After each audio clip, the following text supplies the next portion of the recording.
What if you could have real supernatural power? Did you know that Jesus promised you that? Jesus said, "Be filled with power." Good morning and welcome to 755 Live. For about 5 minutes, you'll hear all about easy to remember soundbite versions of what Jesus said. And the point is to help you experience life to the fullest, the Jesus way. Today's Jesus said comes from Luke 24:49. We're going to read from a couple of different translations today, starting with the New Living Translation, where Jesus said, "And now I will send the Holy Spirit, just as my Father promised, but stay here in the city until the Holy Spirit comes and fills you with power from heaven." And let's read that from the New English Translation, where he said, "And look, I am sending you what my Father promised, but stay in the city until you have been clothed with power from on high." Now, there's two different words translated here. One is translated filled and clothed. Actually, it's the same word translated two different ways. And we'll come back to that and talk about that word that is translated filled in the first translation and clothed here. But first, what an incredible promise this is. These were some of the last instructions Jesus gave while still here on earth. And these disciples that had followed him for over 3 years, some who were still struggling with disbelief, those who had run away when things got tough, these same disciples would become world changers. Well, what changed? Well, they were filled with power, just as Jesus promised. Now, that word filled, in an older translation that I grew up on, it says that we will be endued with power from on high. And the Greek word there, that's translated endued, filled, clothed, it literally means to sink into clothing or to put on, to put it on like a garment.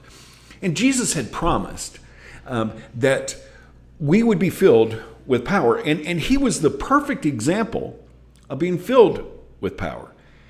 Let's look at Acts 10, where Peter is in the house of Cornelius, and he's explaining about this power and about who Jesus is.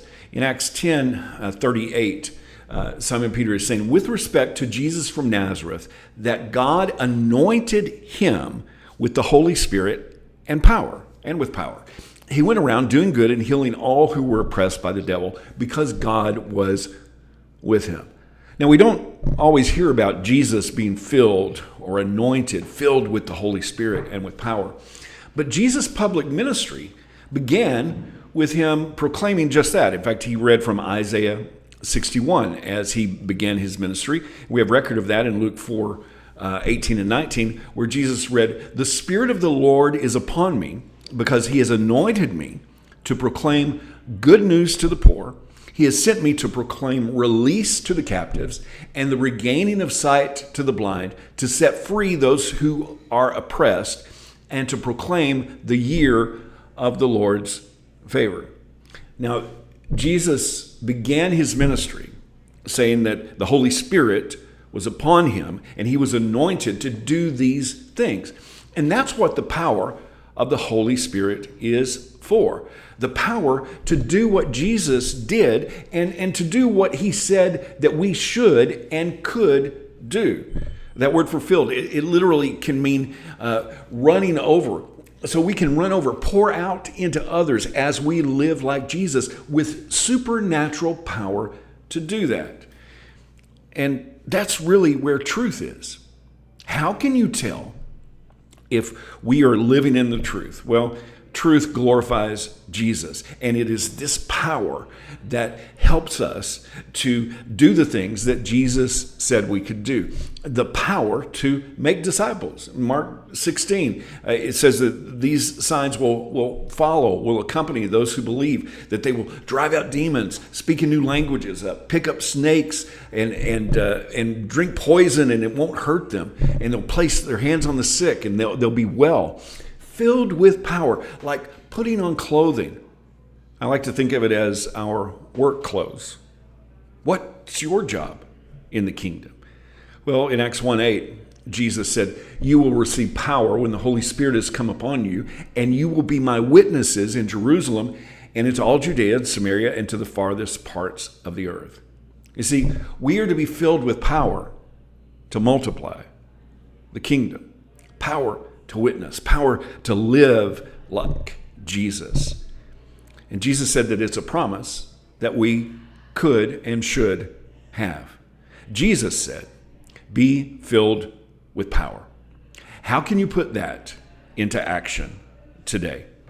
Thank you so much for listening. If this is meaningful to you, it really does mean a lot to me if you like it, if you share it, if you comment. Thanks, Rita and Pamela, for checking in today. I really appreciate you. I hope that you have an amazing day. And I hope this time together has helped you live life to the fullest, the Jesus way. And remember, follow Jesus today. Love first.